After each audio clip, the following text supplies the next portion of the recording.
Hey, good afternoon. Welcome back to Gigi's Garden. Thank you, Jehovah, for this beautiful day. I have not fed them yet, and I haven't fed them yet on purpose. One thing I was, in house with the kids doing my ministry and doing things that I needed to do. But another thing is I really want them to forage a little bit more. So if they're kind of hungry, they'll be out here foraging all the bugs and things like that. I do need to change water today. It is super hot. So that will be one thing I do today. We'll change water. Whew, that darn cabbage moth out there. Working away. Laying her eggs on my, oh, sorry, baby. Laying her eggs on my brassicas. Okay, so y'all really need y'all water change. It looks disgusting. Okay, well, that'll be done here in a few minutes. Another thing is, they sit and they pick what they want to eat, and then they'll just leave stuff. That's stuff they need to eat, though. Y'all know this food high. Y'all know it high. Okay, excuse me, let me get to it so y'all can eat. I didn't get the eggs yesterday. I think Alex did. We down. We scraping the bottom again. This is 4 bags of feed this last week. Y'all going through it. They're not wasting it because I don't see like food all over the ground. But just them little tiny white bits they don't like. But I only bought the scratch feed this time because they didn't have my brand of pellets. So in that other brand of pellets, they just will not eat it. They'll have to practically starve to eat it. They do not like it, so I don't even bother because it mostly gets wasted. Trying to threaten to have somebody come and cut the grass. I don't want Cody to cut the grass yet. So I'm going to have to come out here and cut down the big undesirable things. So I watered real good yesterday. And I haven't been out here at all today. And I don't know, I think it is a worm. It's got to be some kind of worm that's eating my elderflowers. Because it's not even letting them form into berries. And it's on that on this one too. I did kill that one little worm the other day on here. It's distressing because I don't have that many dried elderberries left. I might have to see if I can catch some on the side of the road like I did last time. Look at her, worms just tearing up my greens. Just gotta look at her, just fluttering around, laying eggs on everything. Yes, you are. I see you. I'm gonna go right behind you and wipe them eggs right on off. So there. Everything is wilting. What in the world? The sun is super hot though right now. Let me see. I'm looking for, we're looking for our pest, our squash bugs. We gotta get out here and look. I haven't been out here this morning, like I said, and it's late in the afternoon. So far so good. Man, these cabbage moths, they're gonna do me in, man, I'm telling you. So, it's our daily pest check.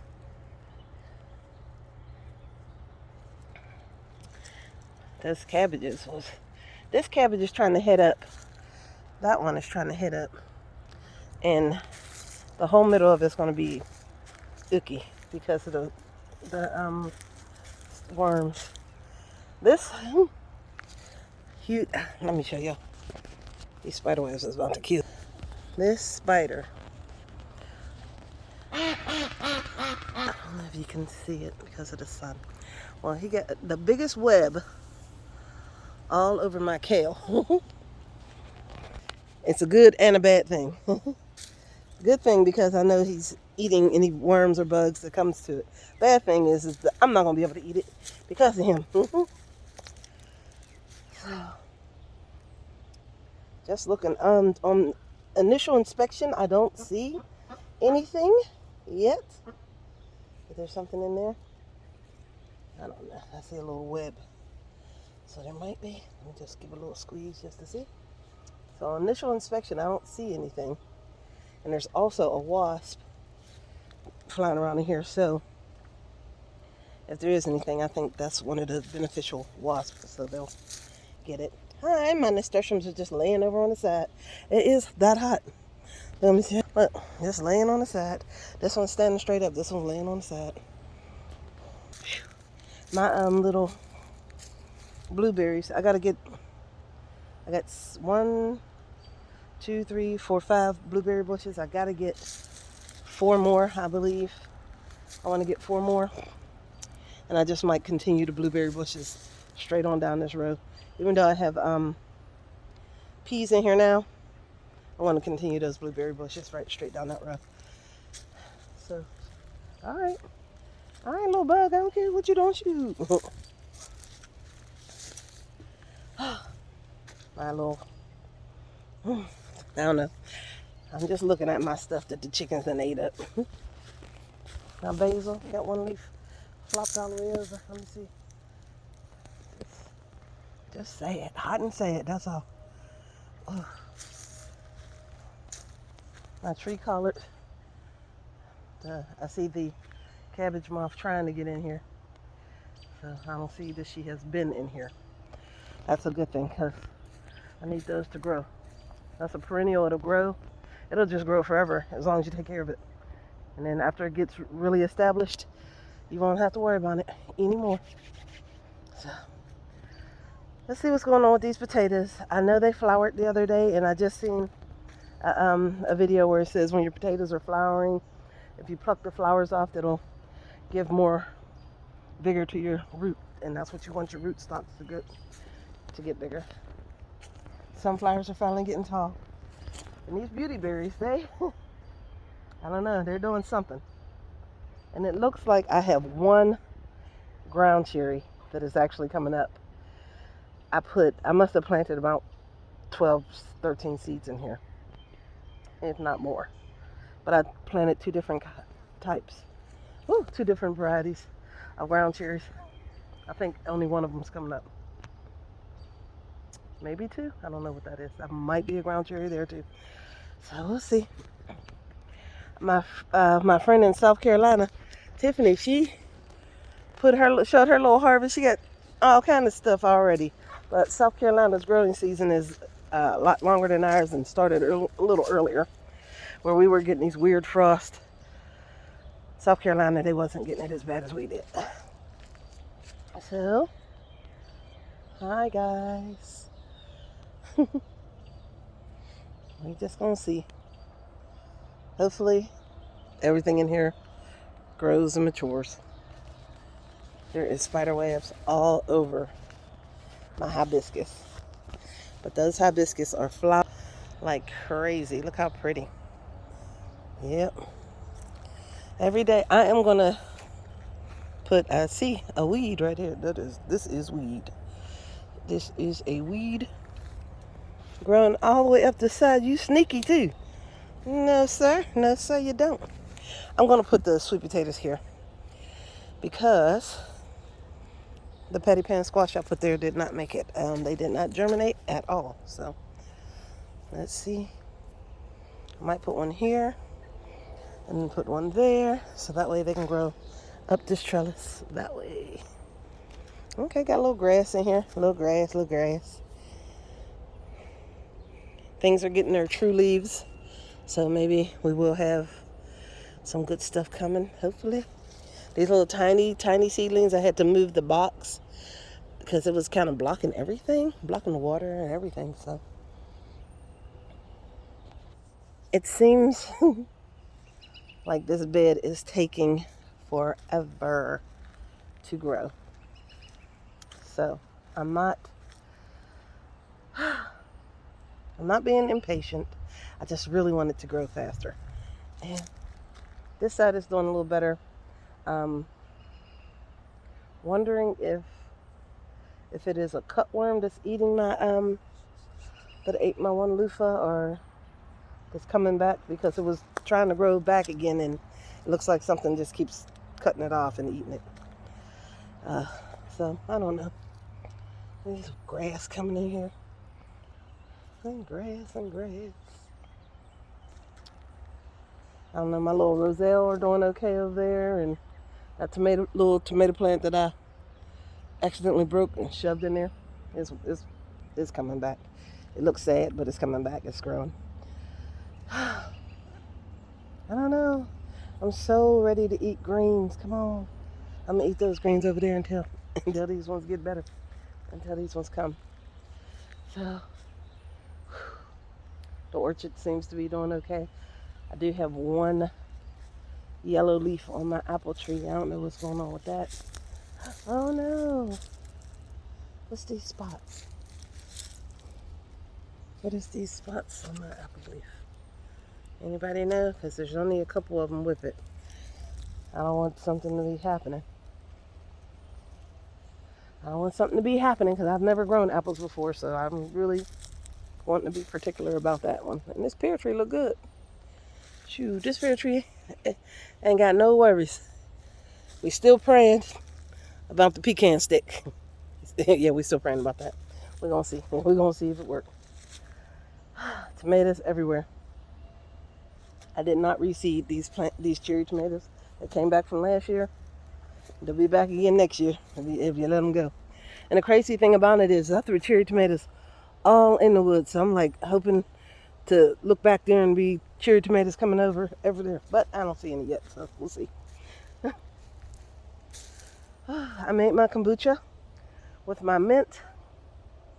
So in a few days, 9 days, it'll be ready to start drinking. I'm going to check that out. Everything looks pretty good, though. Everything looks pretty good. This is just my, daily walk through the garden to make sure everything's okay. I was listening to Mrs. Homestead Hart, and she was saying some pretty good stuff. But she's been saying stuff that we as Jehovah's Witnesses have been saying for years. I don't know what her denomination is. I do not.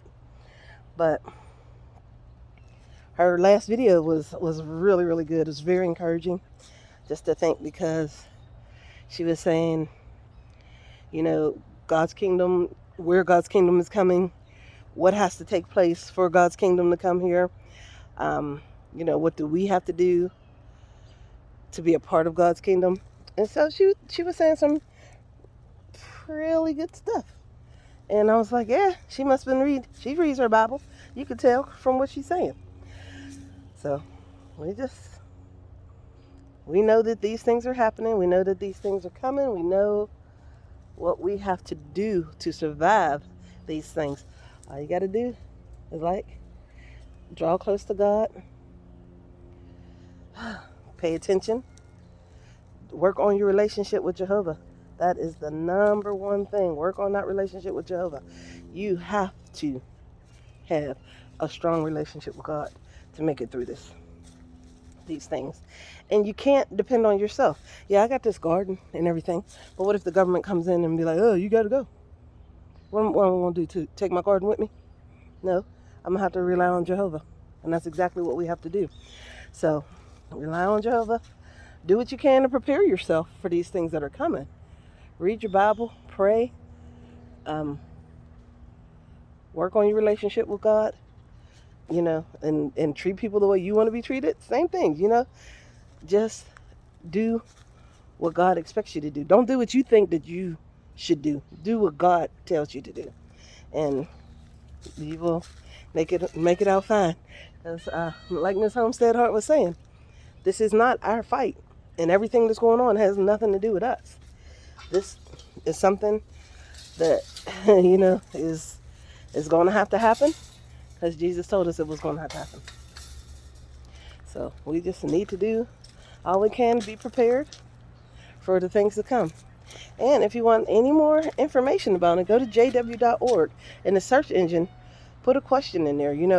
What do I have to do to prepare, for the end of this system, for the end of this world? What's going to happen? Ask the question, and it'll give you Bible-based answers. It's not hard. We do have direction. The Bible has given us directions. We have things that we need to do. There are things that we have to do to survive through this everything that's going on. There are things that we have to do. So I'm gonna just look at my little bean sprouts out here. I'm telling you, these little bean sprouts, these little black-eyed peas, there ain't no stopping them. They is coming. So I'm gonna be putting them in the ground here in a couple days. And I'm gonna put a little water on here because this sand is drying out. What's that? Crawling around in there. So I'm gonna go ahead and put some little water in there and continue doing what I'm doing and living my life. All right, guys. Remember, be kind to one another. It's free. Pray. Pray to Jehovah. Pray for your family. Pray for your friends. Pray for your enemies. We all need prayer. Until I see you guys again, have a wonderful day. And thank you for joining me at Gigi's Garden. Bye.